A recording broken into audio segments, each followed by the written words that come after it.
और इस बीच world war breaking आपको बता दें कि अमेरिकी रक्षा मंत्री पीट हेगसेथ का बड़ा ऐलान, जल्द दूसरे देशों को सौंप देंगे हॉर्मुज। ये हेगसेथ की तरफ से कहा गया है ये हमारे लिए एक अस्थायी मिशन है। ये हेगसेथ ने कहा दुनिया को हॉर्मुज की जरूरत हमसे कहीं ज्यादा है और एक बार फिर से इस बात का जिक्र किया कि हॉर्मुज की दरकार हमें नहीं है, दूसरे देशों को है, दुनिया को है। ऐसे में हम दुनिया के लिए आगे आएंगे और जल्द दूसरे देशों को हॉर्मुज को सौंप देंगे। अमेरिकी रक्षा मंत्री पीट हेगसेथ की तरफ से ये बड़ा स्टेटमेंट, जहां पर उन्होंने कहा कि जल्द दूसरे देशों को हॉर्मुज सौंप देंगे। ये पीट हेगसेथ की तरफ से कहा गया है। उन्होंने कहा कि लगातार इस कोशिश में लगे हुए हैं कि जल्द ही हॉर्मुज को ईरान के नियंत्रण से बाहर निकालें और दूसरे देशों को सौंपें, ताकि वहां पर जो सप्लाई रुकी हुई है जिस तरीके से वो कहीं ना कहीं बहाल हो और जो ऊर्जा संकट दुनिया भर के लिए बना हुआ है, ऊर्जा संकट से दुनिया को बाहर निकाला जा सके, शेयर मार्केट फिर से बहाल हो। इसके साथ जिस तरीके से महंगाई लगातार बढ़ रही है, तेल के दामों में आग लगी हुई है, उससे आम लोगों को राहत मिले, दूसरे देशों को राहत मिले। और इस बीच ये बताना नहीं भूलें, जैसे कि डोनाल्ड ट्रंप भी इस बात का जिक्र कर चुके हैं कि दुनिया को हॉर्मुज की जरूरत है, हमसे ज्यादा अमेरिका पर इतना इम्पैक्ट नहीं है, जबकि हकीकत यह है कि अमेरिका भी महंगाई से जूझ रहा है, अमेरिका में भी तेल की कीमतों में आग लगी है। चलिए अब आपको बताते हैं कि आखिर अमेरिका 3 महाशक्तियों से कैसे बदला लेने वाला है। तो कौन सी वो बड़ी शक्तियां, इसके साथ साथ जिक्र करेंगे कि कैसे बदला लेगा। देखिए, रूस के बाद चीन, अरागची का WW3 वाला थीम। रूस से समर्थन और समन्वय। रूस ईरान का सबसे करीबी सामरिक सहयोगी है, इस बात को सब बखूबी जानते हैं और ईरान के प्रतिनिधि पहुंचे भी रशिया। अरागची का मॉस्को दौरा पुतिन से समर्थन मांगने के लिए था, ये हम बखूबी जानते हैं। इस्लामाबाद के बाद सीधे रशिया ही गए थे। युद्ध के मौजूदा हालातों पर कोऑर्डिनेशन करने के लिए ये दौरा था, ये बहुत महत्वपूर्ण दौरा। और रूस एक ऐसी शक्ति है जो अमेरिका के सामने खड़ी हो सकती है, संघर्ष में एक सुरक्षा गारंटर की भूमिका भी निभा रहा है रूस। और रूस द्वारा कहा गया है, रूस द्वारा गारंटी दी गई अमेरिका को भी। रूस के बाद बीजिंग जाने का उद्देश्य चीन को भरोसे में लेना है। पहुंच चुके हैं ईरान के विदेश मंत्री चाइना, अमेरिका के प्रतिनिधि से पहले कहीं ना कहीं कॉन्फिडेंस में लेने की जो है कोशिश है चीन की भूमिका। चीन ईरान के तेल का सबसे बड़ा खरीदार है, लगातार वो ईरान से तेल ले रहा है और बड़ी डिपेंडेंसी है। फिलहाल समुद्री रास्ता बंद है, इसलिए दूसरे जो मार्ग है उन्हें अपनाया जा रहा है। ईरान चाहता है कि चीन अंतर्राष्ट्रीय मंचों पर कूटनीतिक बचाव करे, ईरान का ये चाहता है वो चाइना से कि बचाव करे और ईरान का पक्ष रखे अंतर्राष्ट्रीय मंच पर। ईरान में विध्वंसक हथियार की सप्लाई चीन रोके नहीं, ये भी क्योंकि चीन और रशिया दोनों ही ईरान की मदद कर रहे हैं, प्रत्यक्ष तौर पर, अप्रत्यक्ष तौर पर भी हथियार भी सप्लाई हो रहे हैं। अमेरिका ईरान के दूसरे दौर की वार्ता चल गई है, ये आगे की स्थिति जो है कहीं ना कहीं नजर आ रही है। ऐसे में अरागची अब मित्र देशों के साथ मिलकर एक प्लान बना रहे हैं कि क्या प्लानिंग हो, कैसे अमेरिका के सामने स्टैंड किया जाए, आगे किन शर्तों पर वार्ता को आगे बढ़ाया जा सकता है। क्योंकि फिलहाल जो प्रपोजल था वो प्रपोजल खारिज हो चुका है। ऐसे में किस तरीके से इम्प्रोवाइज किया जा सके, गल्फ ऑफ ओमान से यूएस नाकाबंदी हटाने का प्लान है, ये एक बड़ा मैटर है कहीं ना कहीं। अगर हम देखें ईरान के सामने, ईरान लगातार इस बात का जिक्र कर रहा है कि नाकाबंदी हटनी चाहिए। इस बीच एक और ब्रेकिंग बता रहे अमेरिकी विदेश मंत्री, रूबियो की ईरान को धमकी, ट्रंप सरकार के संकल्प की परीक्षा ना ले ईरान, बातचीत के मेज पर ईरान को आना ही होगा, ये मार्क रूबियो की तरफ से कहा गया है। ईरान को अपनी हार माननी होगी, रूबियो ने कहा, हमारी शर्तें मानने के सिवाय ईरान के पास कोई ऑप्शन नहीं है। ईरान के पास परमाणु हथियार नहीं होना चाहिए, ये रूबियो ने कहा। परमाणु हथियार होता तो ईरान हॉर्मुज बंद कर देता, ये भी रूबियो की तरफ से साफ तौर पर कहा गया और बार बार इस तरीके से चेताया जा रहा है। एक बार फिर से अमेरिकी विदेश मंत्री की तरफ से स्टेटमेंट, ईरान को धमकी के तौर पर आप इसे देख सकते हैं और ये कह दिया है कि ट्रंप सरकार के संकल्प की परीक्षा ना ले ईरान। अभी चुप बैठा है अमेरिका, उसके बाद कुछ भी कर सकता है। बातचीत के मेज पर तो ईरान को आना ही होगा, बातचीत करनी होगी, ईरान को अपनी हार माननी होगी और हमारी शर्तें मानने के सिवाय ईरान के पास ऑप्शन नहीं है। ईरान चाहे जो कर ले, ये भी मार्क रूबियो की तरफ से साफ किया गया है। ईरान के साथ युद्ध में अमेरिका की कमर टूट गई है, इसका अंदाजा अब ट्रंप को अच्छी तरह, इसलिए ट्रंप ईरान के साथ सीजफायर और पीस टॉक की बात कर रहे हैं। लेकिन ऐसा करने के पीछे वजह युद्ध पर ब्रेक लगाना नहीं, बल्कि युद्ध के दौरान हुए नुकसान की भरपाई करना है। दरअसल ईरान के साथ युद्ध में अमेरिका को भी भारी नुकसान झेलना पड़ा है। जिसके चलते ट्रंप सीजफायर और शांति वार्ता के पीछे पड़े हैं। ट्रंप अपने मन की बात खुलकर तो नहीं बता पा रहे, लेकिन उनके बयान का हर एक शब्द एक ही बात कहता हुआ नजर आ रहा है कि किसी भी तरह से ईरान के साथ युद्ध से पीछा छूटे और अमेरिका की साख भी बची रहे। ईरानी हमले में कई सैनिकों की मौत हो चुकी है, 16 से ज्यादा अमेरिकी सैनिकों की मौत हुई है। आंकड़े आपको बता रहे हैं बाकायदा, 500 अमेरिकी सैनिकों को मारने का ईरान का दावा है। इस बीच ये भी बताते चले कि C-135 ईंधन भरने वाला विमान तबाह हुआ है। अमेरिकी नौसेना के 5वें बेड़े का मुख्यालय तबाह हुआ है। कई एयरक्राफ्ट ईरानी हमले में तबाह हुए हैं। मिसाइल और एयर डिफेंस की कमी हुई है। 850 से ज्यादा टोमाहॉक मिसाइल्स का इस्तेमाल हुआ है। अमेरिका के पास मिसाइल्स की भारी कमी है। पेट्रियट थर्ड डिफेंस सिस्टम की 1000 से ज्यादा मिसाइल्स नष्ट हुई हैं। इराक, सीरिया और कुवैत में यूएस ठिकानों पर अटैक हुआ है। ईरान लगातार ड्रोन और मिसाइल हमले कर रहा है। ईरानी हमले से कई बुनियादी ढांचे को नुकसान पहुंचा। ऐसे में अमेरिका नहीं चाहता कि युद्ध जो है वो और ज्यादा एग्रीवेट हो, क्योंकि कहीं ना कहीं इसकी जो रिपरकशंस है वो अमेरिका को भी झेलने पड़ रहे हैं। अब जो अगर हम देखें यहाँ पर मिसाइल्स का इस्तेमाल किया ईरान ने, वो उतनी महंगी नहीं थी, लेकिन जब अमेरिका ने इस्तेमाल किया तो निश्चित तौर पर उनकी कीमत ज्यादा थी। इन सब के बीच ईरान ने साबित कर दिया है कि उससे टकराना इतना आसान नहीं है। भले ही उसके पास परमाणु हथियार नहीं है, लेकिन उसके पास इतनी ताकत है कि वो अमेरिका जैसे सुपर पावर देश को दिन में तारे दिखा सकता है। हालांकि अब तक की जंग में ईरान ने ऐसा करके भी दिखाया है। ईरान ने सुपर पावर का सूर्यास्त मिडिल ईस्ट जंग में कैसे किया और कैसे जंग से ईरान को फायदा हुआ, ये भी आपको विस्तृत तरीके से बताते हैं। देखिए, सुपर पावर का सूर्यास्त इसलिए कह रहे हैं क्योंकि अमेरिका की थू-थू हो रही है, किरकिरी हो रही है। युद्ध से पहले की स्थिति आपको बता रही, युद्ध के बाद की स्थिति। युद्ध से पहले हॉर्मुज़ स्ट्रेट पर किसी का नियंत्रण नहीं था, लेकिन किसने बताया ईरान को? युद्ध के बाद हॉर्मुज़ स्ट्रेट अब ईरान के कंट्रोल में।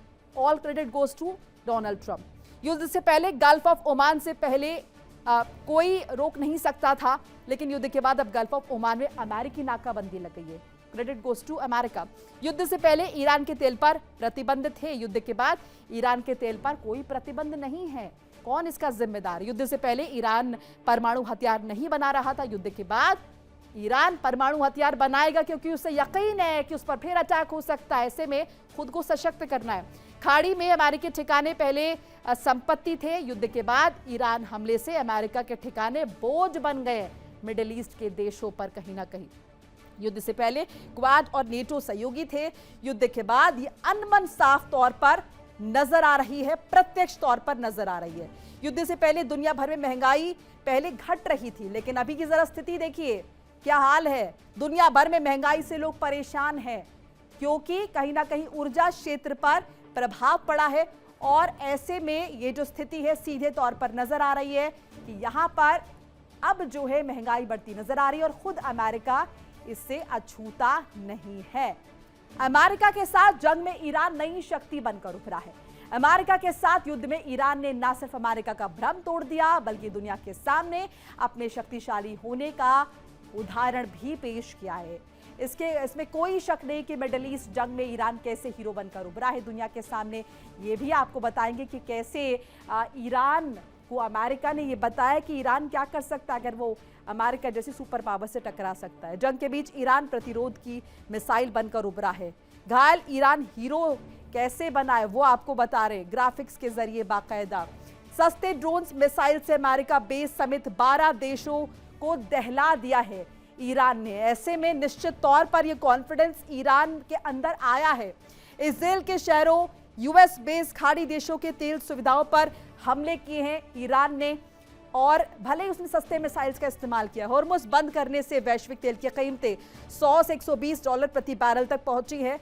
कैसे? ईरान की बदौलत। ईरान के अटैक अमेरिका और उसके सहयोगियों को भी भारी आर्थिक कीमत चुकानी पड़ी है। जिस तरीके से यहाँ पर युद्ध हमने देखा 28 फरवरी से जब ये चला है 7-8 अप्रैल तक, और अभी भी तनाव बना हुआ है। रूस, चीन समर्थन और S-400 जैसी प्रणालियों ने ईरान को डहने से बचा लिया, क्योंकि कहीं ना कहीं डिफेंड यहाँ पर ईरान को कर रहे थे, मदद कर रहे थे ईरान की चाइना और रशिया। मुस्लिम वर्ल्ड, ग्लोबल साउथ और कई विकासशील देशों में ईरान नायक भी बना है। ये ईरान किस तरीके से उभरा है वो आपको बता रहे हैं, यानी कि इस युद्ध से किसको क्या फायदा हुआ है। ईरान अब अमेरिका इजराइल के साम्राज्यवाद के खिलाफ लड़ने वाला नायक बनता हुआ यहां पर दिखाई दिया है। ये नई भूमिका हम आपको ईरान की बता रहे हैं। मिडिल ईस्ट में घरेलू स्तर पर भी नया नेतृत्व उभर कर जो है वो सामने आया है। तो ये कहीं ना कहीं स्थिति मौजूदा नजर आ रही है। इस युद्ध के बाद ईरान और अमेरिका कहां कहां पर स्टैंड करते हैं। सबसे महत्वपूर्ण ये कि किस तरीके से हमने देखा यहां पर हॉर्मुज स्ट्रेट पहले एक मसला था ही नहीं, लेकिन उसके बाद हॉर्मुज स्ट्रेट कैसे ईरान के नियंत्रण में आया और अभी फिलहाल क्या स्थिति बनी हुई है। इसके अलावा कैसे ईरान कहीं ना कहीं खुद को नायक समझने लगा है। हमारे साथ कुछ खास मेहमान जुड़ चुके हैं, तारुफ करा देती हूँ। लेफ्टिनेंट कर्नल JS सोढ़ी साहब है, रिटायर्ड रक्षा विशेषज्ञ। मनन द्विवेदी हैं, विदेश मामलों के जानकार। आप दोनों का बहुत बहुत स्वागत है। सोढ़ी साहब, सबसे महत्वपूर्ण ये अभी हम बात कर रहे थे कि युद्ध से किसको क्या हासिल हुआ है।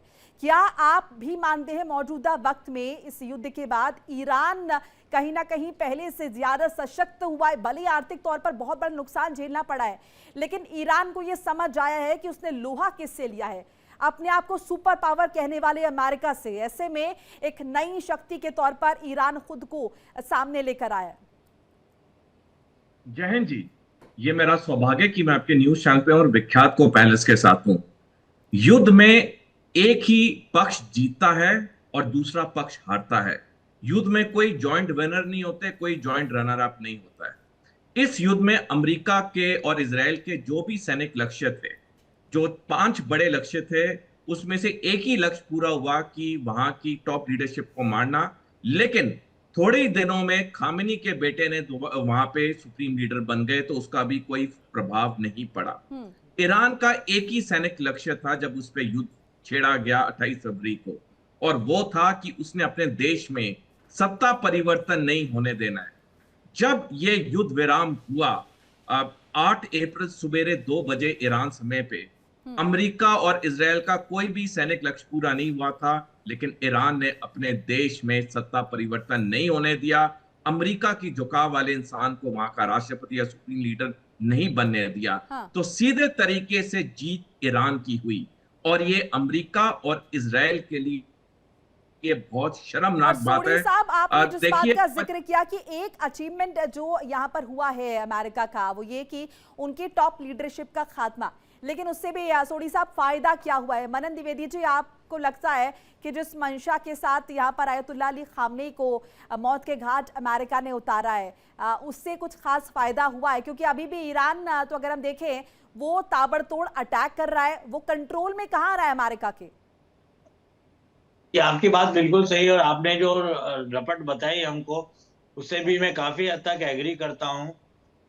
पर मैं ये कहूंगा, मैं भी ये बात कहूंगा कि अगर हम यूएस स्टेट डिपार्टमेंट और पेंटागन की वेबसाइट्स को देखें, अमेरिकन कांग्रेशनल CRS कहलाते, कांग्रेशनल सर्विसेज होती है, बैकग्राउंडर उनके रोज आते हैं व्हाइट हाउस के, तो उनके बहुत clearly explained away war objectives थे। पहला वॉर ऑब्जेक्टिव जो सबसे इंपॉर्टेंट, ट्रंप ने भी डिक्लेयर किया ट्रूथ सोशल में, उसको पीट हेग्सेथ और IG वेंस साहब ने भी बातचीत की।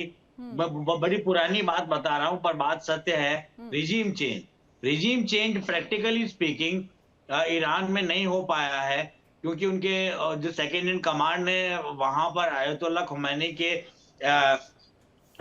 डेथ के बाद वो संभाल लिया है।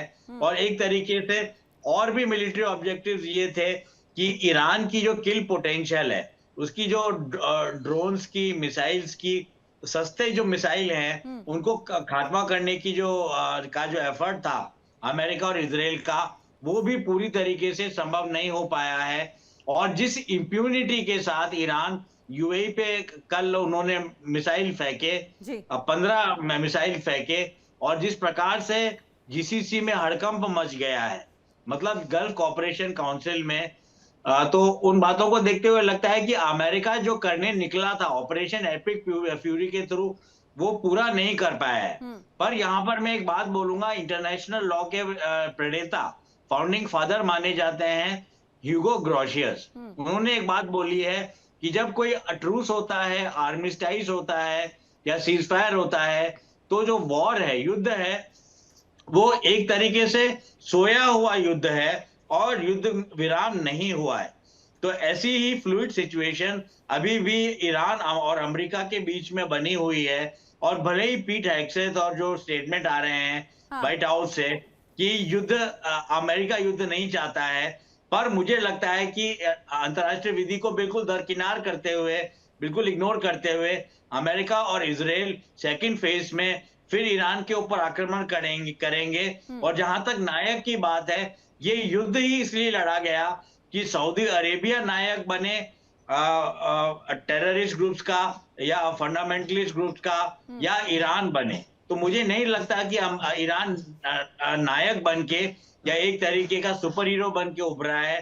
पर मैं ये बात भी मानता हूं कि प्रेसिडेंट ट्रंप और अमेरिका की जो सार्वभौम सत्ता है, उसको एक बड़ा चैलेंज, बड़ा टेंजिबल चैलेंज मिल गया है, ईरान द्वारा नहीं, हाँ। पर बैकड्रॉप में रशिया और चाइना द्वारा।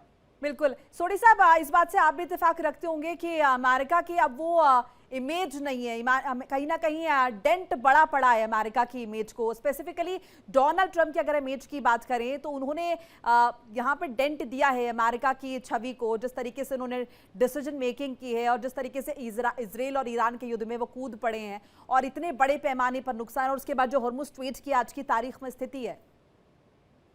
मोनिका जी, अमेरिका और इजराइल को थोड़ी बहुत सफलता भी नहीं मिली है। अगर उन्हें थोड़ी भी सफलता मिली होती तो आज अमेरिका और इजराइल के अंदर ट्रंप और नेतन्याहू के खिलाफ बड़े बड़े प्रदर्शन नहीं हो रहे होते। अब अमेरिका के जितने पश्चिमी देश साथी हैं नाटो के, सारे अमेरिका के खिलाफ नहीं होते। कोई ना कोई तो देश दुनिया में अमेरिका और इजराइल का साथ देता। आज अमेरिका इजराइल के साथ कोई देश नहीं खड़ा है। तो अमेरिका और इजराइल की पूरी तरह पराजय हुई है। वो अपना नैरेटिव कुछ भी कर ले, लेकिन वो दुनिया का बेवकूफ नहीं बना सकते, अमेरिकी नागरिक का बेवकूफ नहीं बना सकते हैं। देखिए, जब इस युद्ध का इतिहास आज से 20-25 साल बाद लिखा जाएगा, दो बड़ी चीजें लिखी जाएंगी मोनिका जी। पहला, ईरान इस युद्ध के बाद एक क्षेत्रीय शक्ति बन के उभरा है, जिसका ताज पहले इजराइल के ऊपर था, अब ईरान के ऊपर आ गया है। और थोड़े सालों में ये युद्ध दोबारा शुरू होगा, जब पहला वार ईरान करेगा इजराइल पे, और उसका अंजाम होगा कि फिलिस्तीन एक आजाद देश के रूप में उभरेगा। अमेरिका और इजराइल ने ईरान पे युद्ध करके सबसे बड़ा ब्लंडर किया है, जो जब इतिहास लिखा जाएगा, इतिहास कभी नेतन्याहू और ट्रंप को माफ नहीं करेगा। मैं एक और मिनट चाहूंगा आपसे।